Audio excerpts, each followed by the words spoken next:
Today on the podcast, we are lucky enough to have a couple who's coming in to tell about their experience in therapy. They're going to talk about their relationship and how their dynamics that were developed pretty early on that they weren't necessarily aware of, and the insights that they've gained throughout the process. And really just talk about the hope and that things can change. And so it's just a really wonderful story. They're very genuine and there's a deep love between them. And it's just really wonderful to hear. So please stay tuned. Hello, everyone, and welcome to the Relationship Renovation podcast. I'm Tarah Kerwin. And my name is EJ Kerwin. And just thank you for tuning in and for listening. We are so grateful to our audience and just all of the amazing positive feedback we hear from you every day and your questions.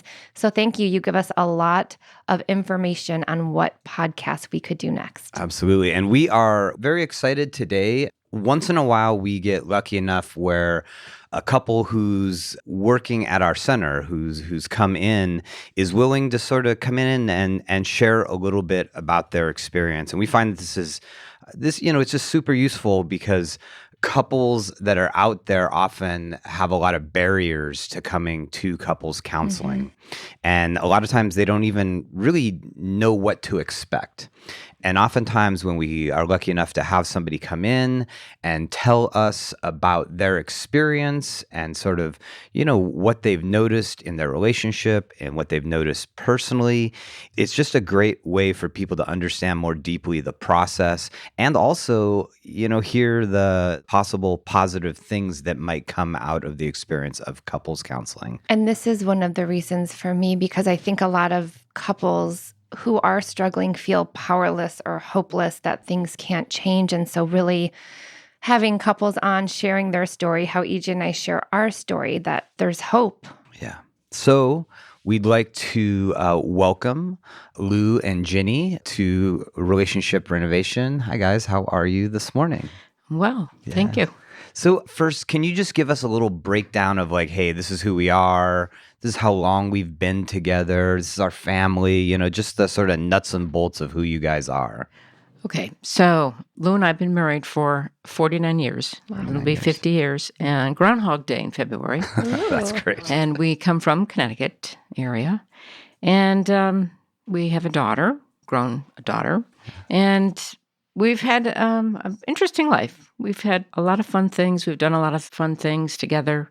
We've always been high school sweethearts, I guess you might say. And so we retired 5 years ago, and we kind of were hit with one family tsunami after another every year since then. And then we kind of got derailed. Yeah. And you guys met Lew in high school? Mm-hmm. Typing class. Typing class? I love it. Typing Manual class. typewriter. Keyboard. Yeah. Not keyboarding. Yeah. Can you tell us a little bit about meeting Ginny and just what that was like as a young man? Yeah, when I walked into class, she was sitting right second from the last row, and I remember walking in and looking at her and saying, wow, that's pretty awesome.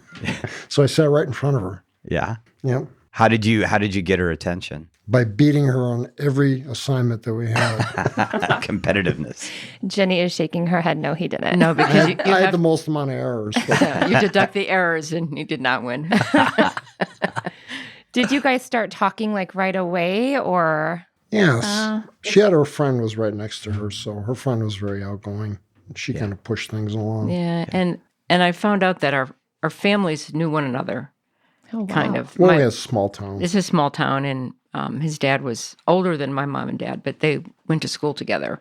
And my dad had a dairy business, so his family were customers. Oh, so, okay. Yeah. And then he and his sister used to take horseback riding lessons from my aunt and uncle. So, yeah. Wow. So had a lot of ties. How long were you guys, did you guys start dating pretty quickly after you first met? It was, school had started. Yeah, I went to a movie. Yeah. Not too long after. Yeah, after that. He had a friend. We had a friend. He asked me to the prom, and I was all excited to go. Even though I met Lew, I was still excited to go because I hadn't dated that much. And I had that profound influence. Yeah. and then our friend found out that Lew wanted to ask me out, and so he backed out, and I was like, okay, guess well, that's all right. And you guys went to prom together? No, we didn't go to prom because it wasn't his prom. Oh, I hated dancing. Yeah. He didn't like it. Yeah. Wait, so at all. did you end up going to prom with the other guy? I didn't because he knew that Lou. Oh, He knew wow. that Lou wanted to. Ask you out. Yeah. He was one of my best friends. Yeah. He was pretty Aw. cool. So That is so sweet. yeah, it was kind of sweet. He didn't want to disrespect. No. Yeah. So and I was disappointed, but it was okay. I was still happy to. So you guys were like 16, 17 years old. Oh yeah, I was. She was 15 Yeah, when we yeah. met. Wow. Yeah. And when we got married, I was 18 and Lou was 20, Wow. and I couldn't wait to get out of the house. Yeah. Well, You loved Lou and you also wanted to get out of the house. Yeah, I well, did. no, I didn't. I had a good life. My clothes were done. My food was on the Right. table. He was spoiled. Yeah. Yeah. Yeah. And then how soon did you guys have your daughter?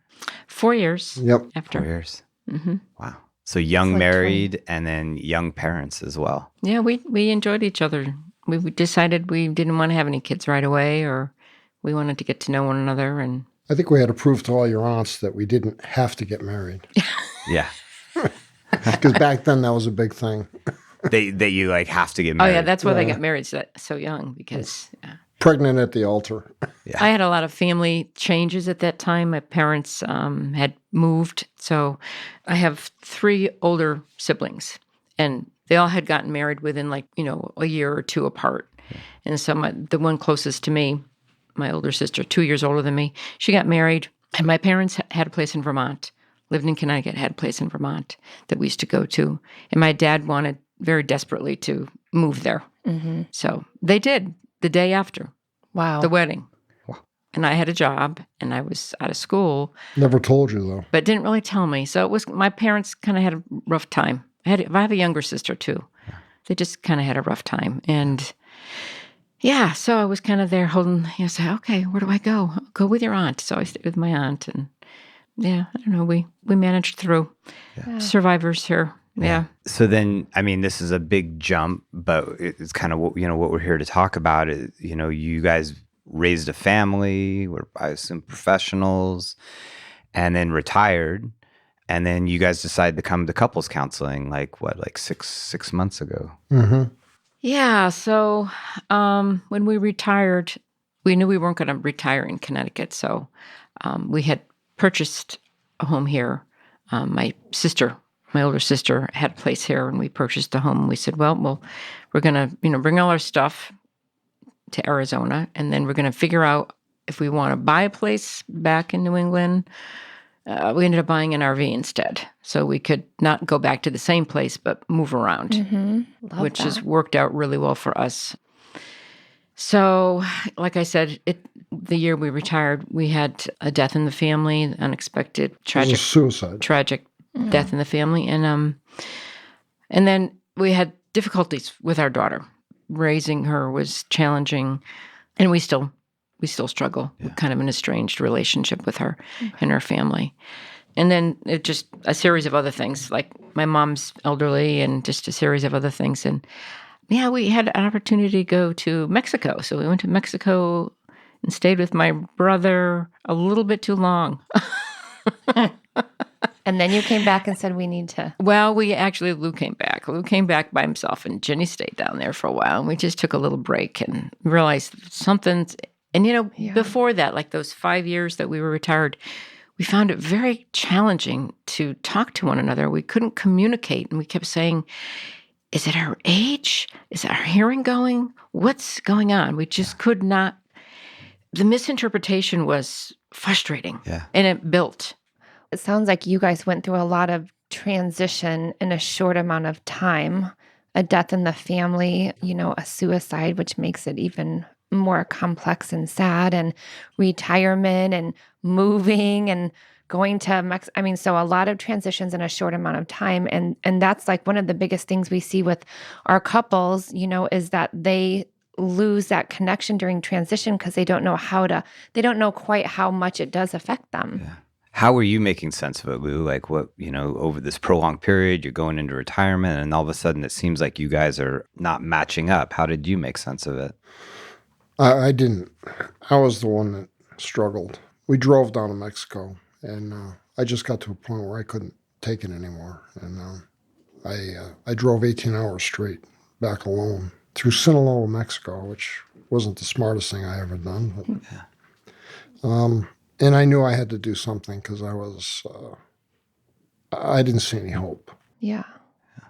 What was it that you felt hopeless about? Our communication. Okay. We got in the same place. And I was always, every time we get in the same place, it's like, why is this continually coming around? Why can't we learn? What's the problem here? And of course, I always blamed her. But it was me. I had some baggage I brought along. And Yeah. What on that 18-hour drive, like what was going through your head? absolutely nothing. Just blank. Blank. Yeah. Nothing. Yeah. Yeah, I was zombie. Yeah. Stopped for gas and a coffee, and that was it. It just kept moving. How did you guys, was it a decision, a mutual decision, like, hey, let's go and get some support here? Or?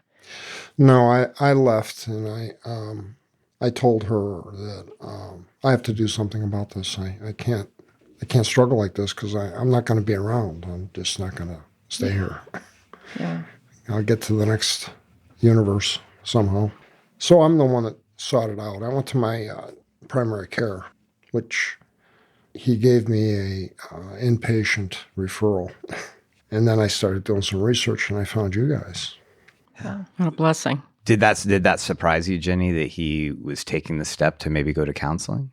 Yeah, I think I got to the point where, I've always been aware that, I have baggage, he has baggage that we both have from our childhood. And my baggage has dominated for some reason. Of course, I talk, women, we talk. Yeah. I need to talk. Mm-hmm. And so it was like we were always processing me. But Lew had a lot of baggage there. And he always did a really good job at making it show, it seemed like he's okay. Mm-hmm. He's okay. He's got it together. Yeah. He's all good. I'm the one that's got more stuff. And then, Yeah, it was a task. Yeah. I'm an engineer by trade, and it was a task. I had to fix something. Yeah. and, like a lot of things that had happened, our estrangement with our daughter and what, as a mother, it was just Like torture. it's like, it's like you're losing a part of your body, It's heartbreaking. It's, And then she had 2 granddaughters. Yeah. too, so. And Lew saw my angst and he would kind of get angry about it. And I understand that, but didn't help. Kind of made it worse. And things just kind of built up. And I kept questioning at this point when we were in Mexico struggling, maybe I'm just not supposed to be doing this anymore. I really had to stop and ask that question. I wanted peace and joy in my life, and we didn't have any. Mm-hmm. And I stopped and said, well, I've heard that this happens, but I don't know. So, we kind of agreed we'd take some time apart. So I stayed in Mexico, and Lew came. We touched base, and I said, I don't know. I think I don't know what to do anymore on my end. And he realized he needed to do something on his end. And so, I love Lew. And so I said, well, you're going to have to find some way of dealing with this. And, I'll stand by you. We'll see if we can give it a go. So that's what he did. Did you recognize, wow, because you guys have been married almost 50 years together and you've gone through all of your developmental stuff together from early adulthood, late teenage, early adulthood into now middle age, right? Mm-hmm. So, because you guys Very kind. So you guys have struggled, right, over those 50 years, but somehow, how did you make sense of wow, we've handled our life together for almost 5 decades.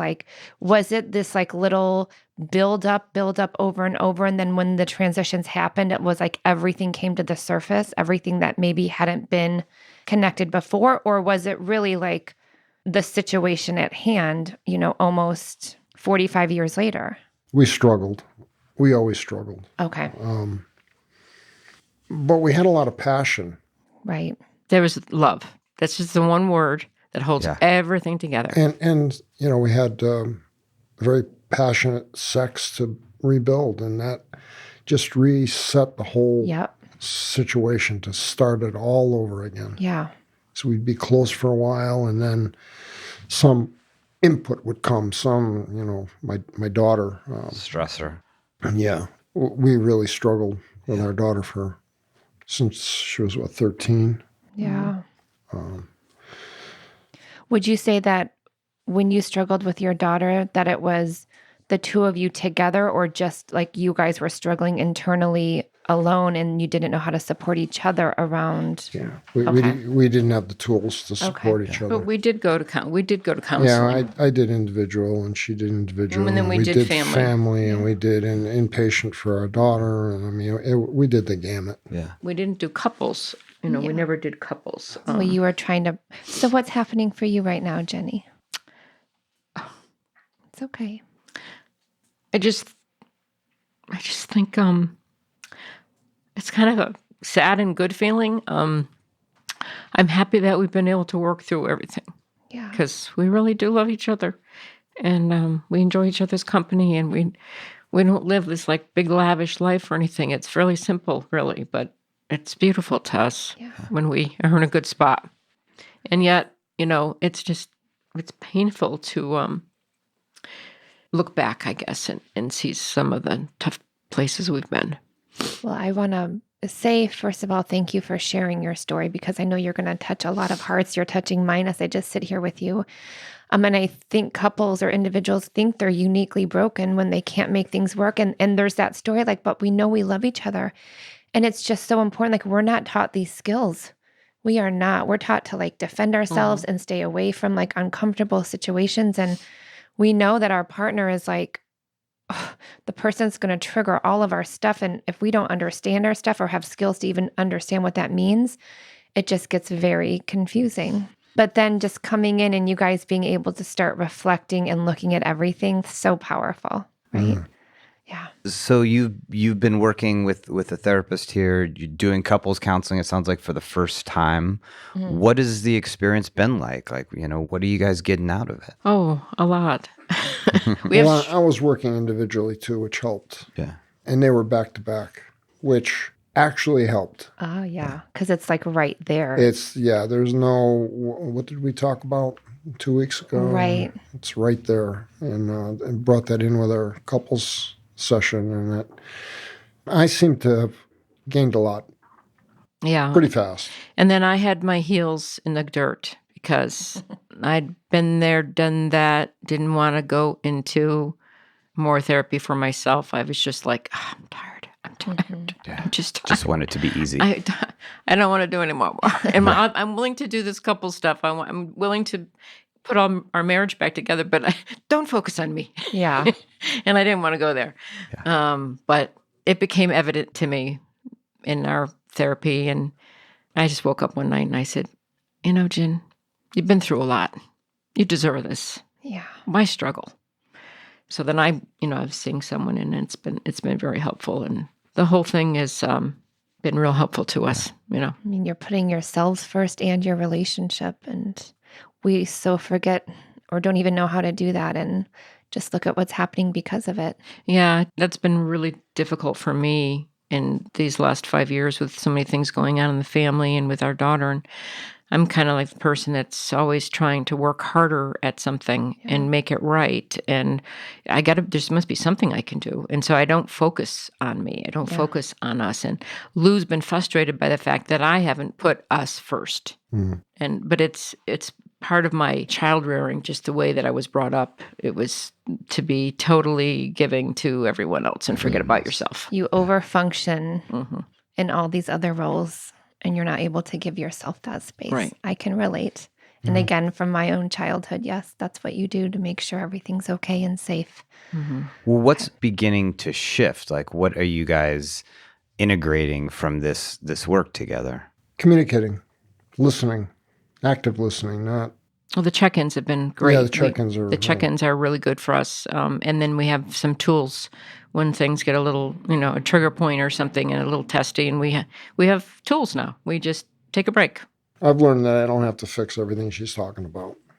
Oh, That was the big one. that's a huge one. Doesn't it feel like, I'm relieved? What do you do instead? Like, if that had been your sort of operating system, as if something's wrong, try to fix Ginny or the circumstance, what do you do now? Well, I think one of the turning points for me was in my individual sessions, we talked about how the brain works, that you get this issue in your brain or a synapse, and every input keeps going to that because it's just a learned process that you just keep doing the same dumb things. Mm-hmm. And being an engineer, I guess I could relate to that, okay, all these inputs are coming in, going to the same place. I need to make some changes. I need to rethink this and come up with a way to stop it. And one of the things I've been trying to do is when Ginny's talking, I try to say, is this something I need to fix, or are you just talking? Oh, such a powerful question. That helps. Yeah. And what does that open space up for? It opens up me to be kinder to myself. That's one of my issues. I've been pretty hard on myself. I went through some pretty bad childhood trauma. I think I was 12 years old. I was in the hospital for 6 months, spinal fusion, in a body cast. I couldn't move, and I lost schooling. I lost my friends. I lost everything. And when I got back out of the hospital, back into school, it was like I was in a foreign country. Mm-hmm. Nobody knew me, and my friends had all moved on. I did really good in school. Now I was failing, and I had some emotional problems that they never addressed. It was like a loss of identity. And then around that age, as we know, it's such a time of like confusion already, but also growing and understanding, how do I fit in this world? And it sounds like you kind of felt very isolated. Yeah. And it was a drastic shift from being very connected and feeling good to isolated and in a foreign land. And my parents didn't have the tools to deal with They it. didn't know how to say like, hey, Lew, how's this for you? What's going on? Has this been difficult? So you just stuff it all in. Or go to the doctor and say, hey, we need some mental health intervention here. Right. Yeah. And then that just affected sort of an isolated way of going through life that then kind of fit into this relationship that if she has all these needs and I don't have to have any needs, I can keep it totally myself. Yeah. So what are you noticing with these insights he's having and this different way in which he's communicating? What are you noticing about Lew? Vulnerability. He's being vulnerable, much more vulnerable. And, he'll stop and think about things, and he's much more in tune with what's going on for him. And I know it's hard for him to open up like that. It's difficult. So used to me doing that. I've always been the focus. And, I think this has been huge. He's strong and he's intelligent, and just always thought that, he had that all in place. I mean, I knew that happened. We've talked about a little bit, but I had it wasn't until he started doing personal therapy that he realized the damage that was still there. Yeah. Well, and it also sounds like you are really enjoying being able to support Lew.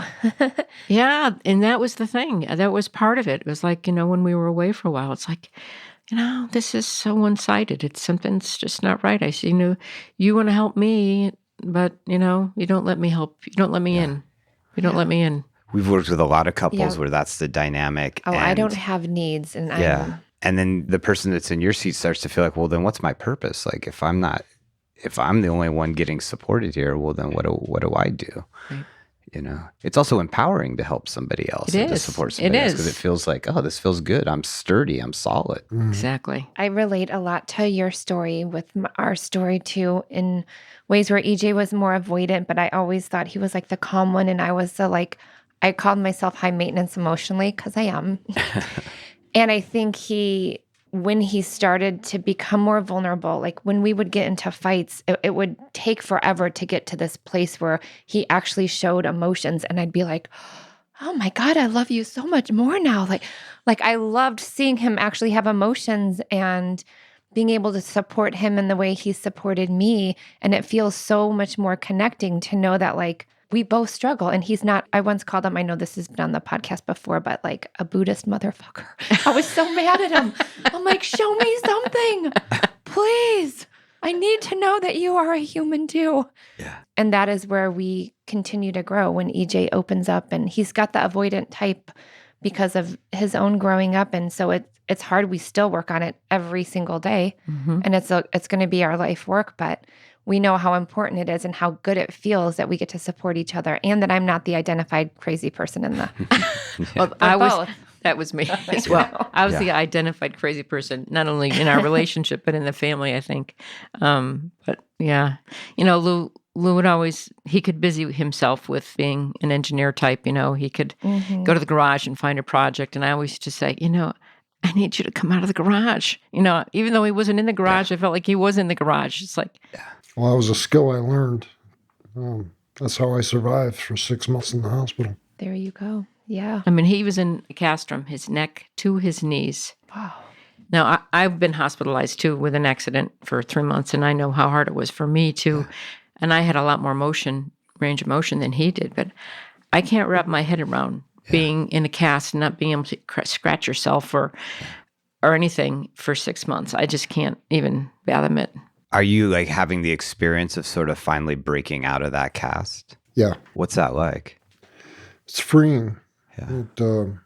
I'm finding more joy. I'm starting to kid around and look forward to things. Yeah. That's been a really big thing that we've revisited, which is really nice for me, is he has a great sense of humor.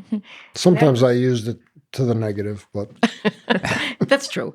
But and that's honest. But that's one of the things that I was attracted to, is his sense of humor. He made me laugh. Yeah. He made me laugh. And we lost that. And we've experienced a lot of that here in our session together. We've been able to laugh again. It's nice.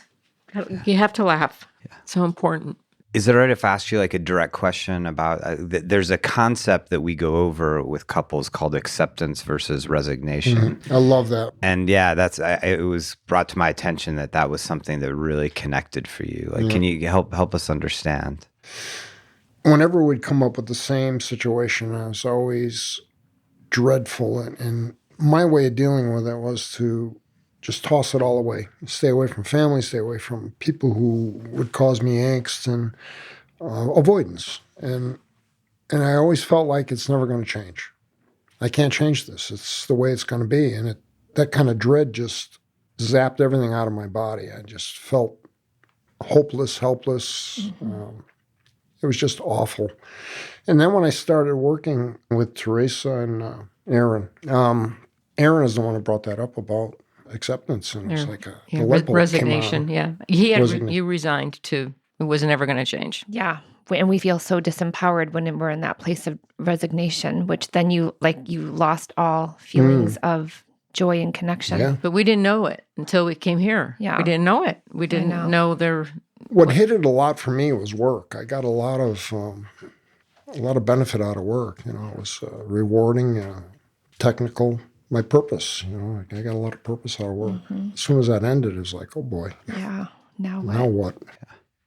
Yeah, we do. That is definitely a time in life where we see a lot of couples struggle is after retirement, because they have all this structure. Men have a lot of like that. That's where they feel powerful, where they feel confident, and then all of a sudden, it's two people sitting in front of each other with a lot of space, and it's like, what the heck do we do with it now? You have to understand we were in a 30-foot RV. there wasn't a lot of space. I was just going to say, but in an RV. So what have you accepted?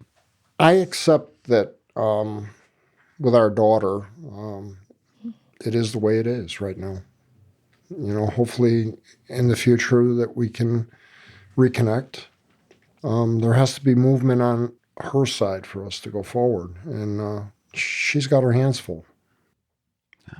That's been a huge one, because Lew wanted to kind of avoid. He just seemed like there was no impact. There was no way of breaking in or trying to get things to change, and it kind of made him angry that it came between our relationship so much. That issue. And well, Ginny used to think that when I said, I'm going to back away from Angela, that I never want her in my life. It was her fear that, oh my God, he's going to cut her out completely. And I've never felt that way.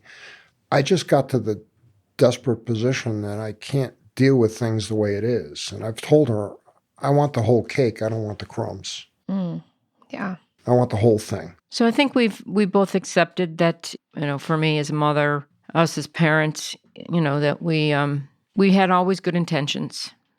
Our intentions were always good for Angela, and tried to, be there for her.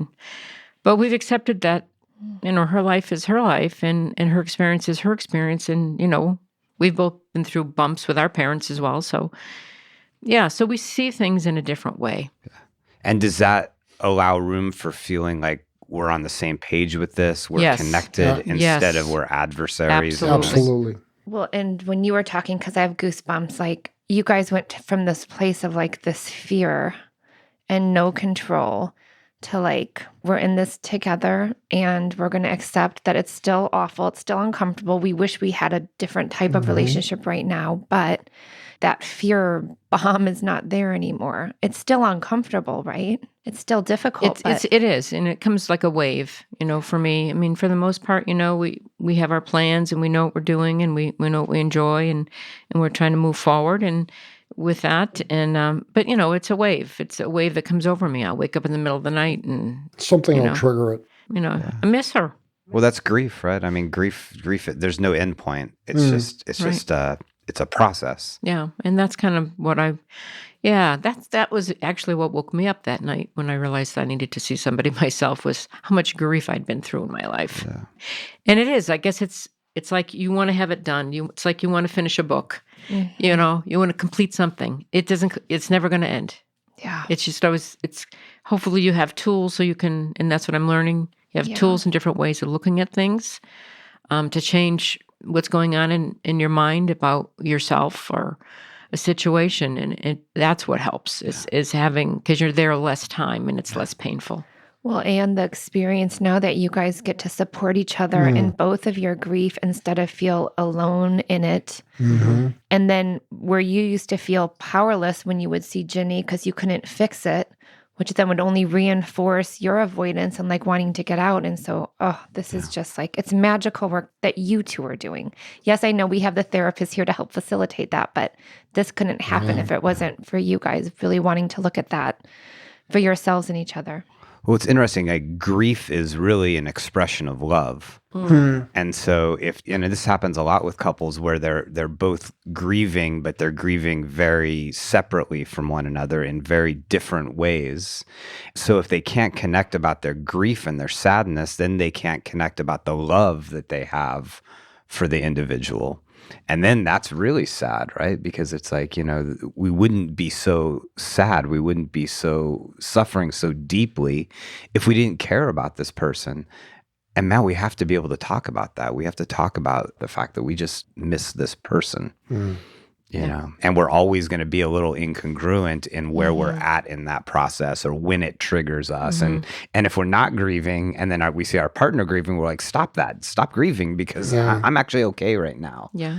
And so it's just a wicked cycle you can get trapped in. Yeah. And I was trapped in, like, poor me, kind of, what did I do, and failure and all those things. And I don't see it that way anymore. Now I want the best for my daughter and her family. And, I've accepted the fact that, it is what it is right now. It is what it is right now. But I only have good, loving wishes for her and her family. I do. One of my issues was, I had to swallow all of my feelings because Ginny would be struggling and I'm there, oh my God, if we're both in the same place, what the heck is going to happen? Yeah.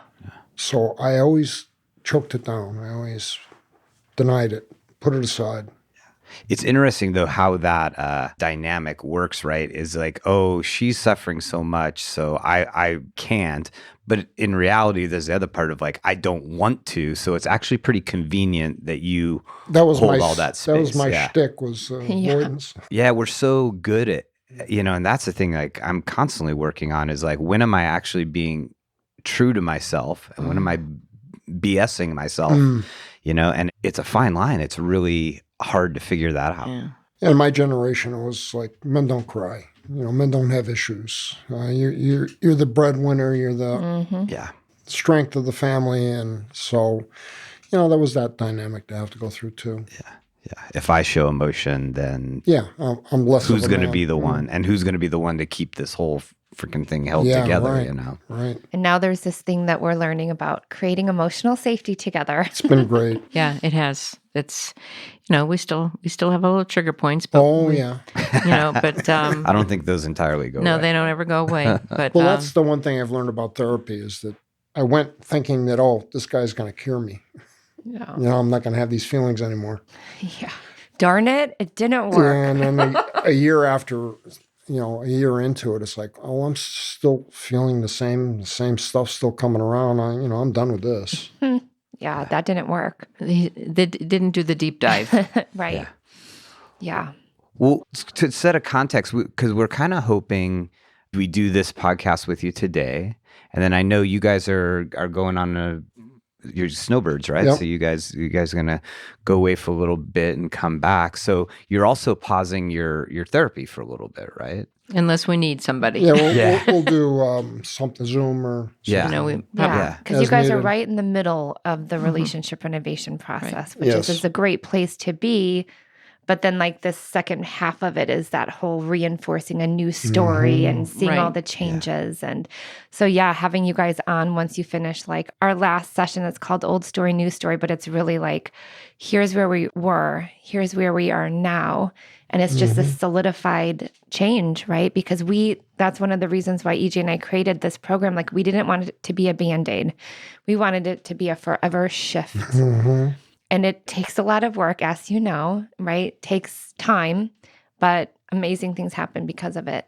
And one of the things I'm feeling from just where you guys have started and to where you're at now is just this, like, it's like heaviness is gone and there's space for the two of you to exist, both individually and as a couple.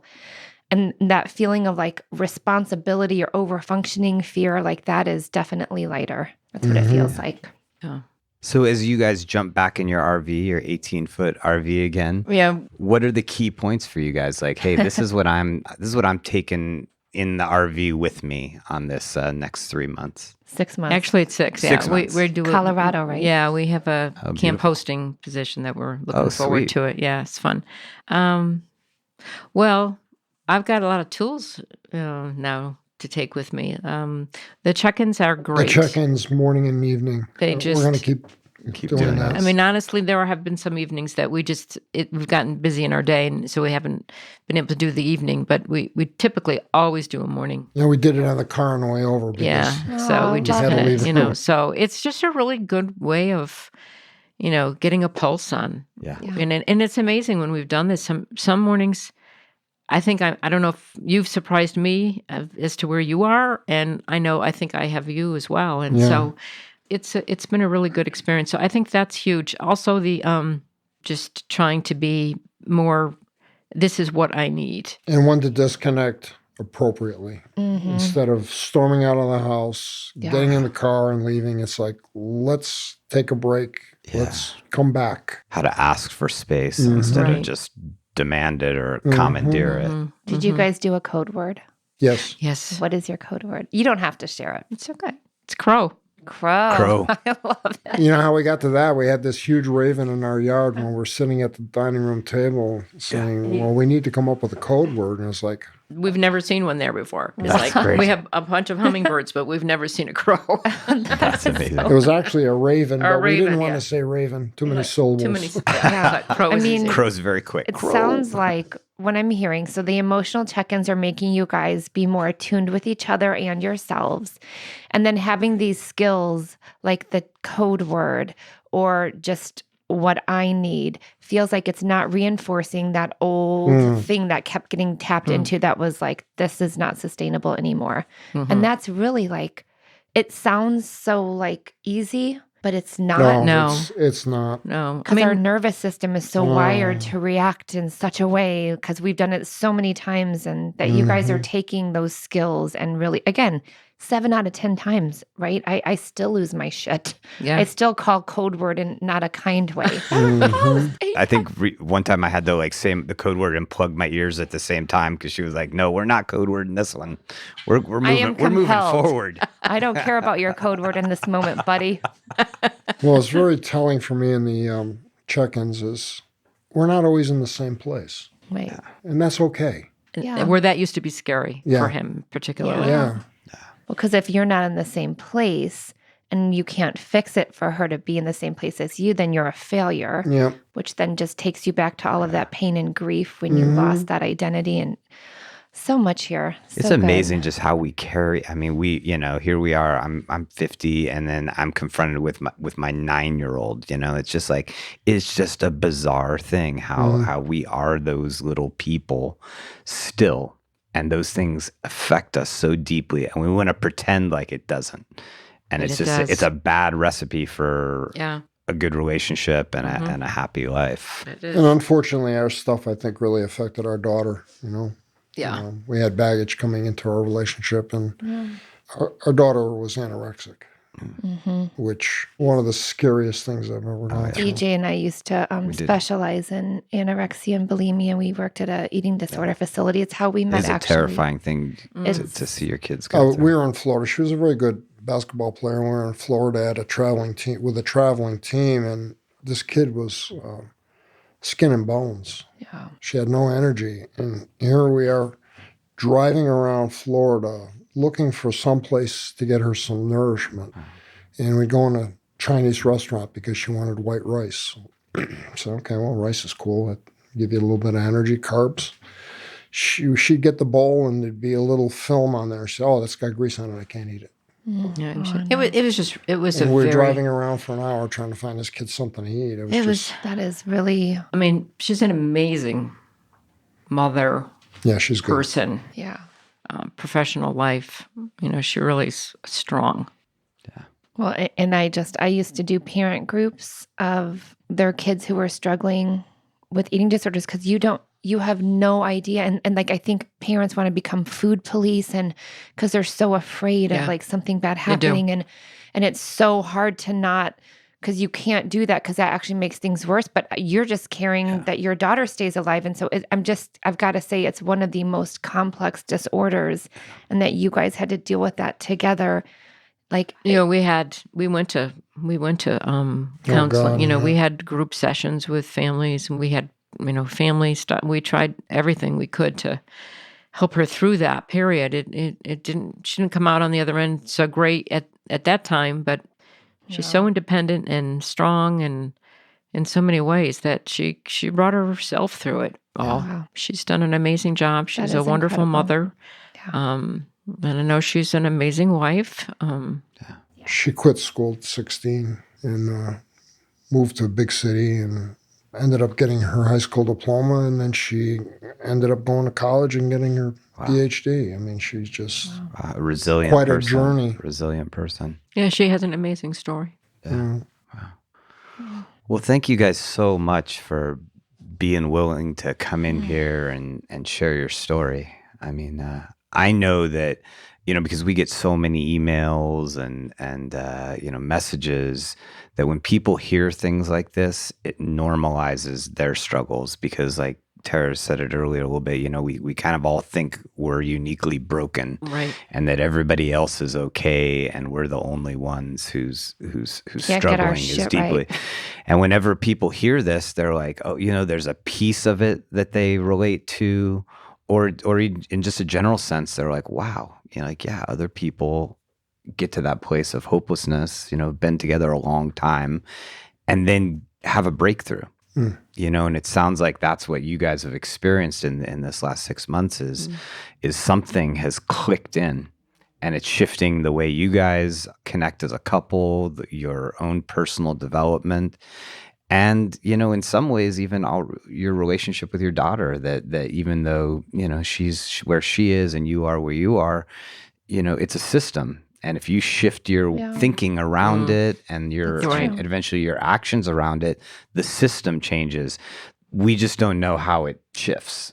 Right. We have to be patient. We have to trust, and we have to, do the acceptance versus recognizing. I accept this is where it's at, but I do have power to realign my thoughts, my feelings, my behaviors around it, Right. and then see how it plays out. Yeah, I mean, we're not spring chickens. We just aren't. And it's like, you stop and say, what? Why are we going through this now? And at one point it was just easier for me to think, well, maybe it's just time for me to be by myself. And, I didn't like that thought. Talk about fear. You're throwing away 50 years of my training on you. And But how amazing to people listening. Like, it is never too late. 50 years. And you guys are like, let's freaking do this daring path together. Holy gosh. It's kind of like it was just meant to be, I think. I think it's love is a powerful thing. Absolutely. Yeah. Well, I feel very honored to have shared this space and your story with us. So thank you. Yeah. And I'm very grateful that you are here and trusting us in this process. And Teresa and Aaron, it sounds like they're doing awesome work with you guys. Yeah, and Elaine as well. Yeah. Oh, and Elaine. Yeah, Elaine. Yeah, she's wonderful. Yeah. And just walking in here, I just fell in love. I just felt immediately at home. Oh. I felt like a blanket. It wasn't clinical. Oh, I know this was my...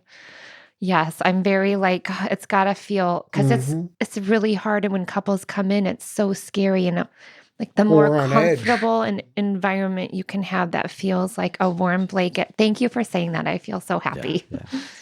Well, and those of you listening, I mean, there's hope, but sometimes we need a process to go through in order to understand things more deeply and gain some using that insight, but also coupling it with some tools that help you stay regulated in very difficult moments. And, if you're in your community, we encourage people, look for a solid couples counselor. If you're in Tucson, check us out, Relationship Renovation.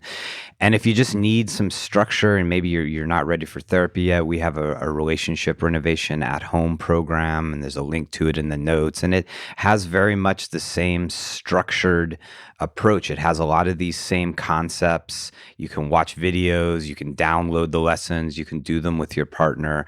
And it's, it might just be a game changer, or it might be just an entry point to beginning your work, because a lot of times this work goes on for, it goes on for a while, and it's built upon each other. But we encourage whatever you're doing out there, if you're in that place of struggling, of despair, take a step to making a shift, because Lew and Ginny can say it's worth it. Definitely. Well, thank you for being here today. And as always, take care of yourself, take care of each other. Your relationship deserves it. Yeah, bye-bye. Bye.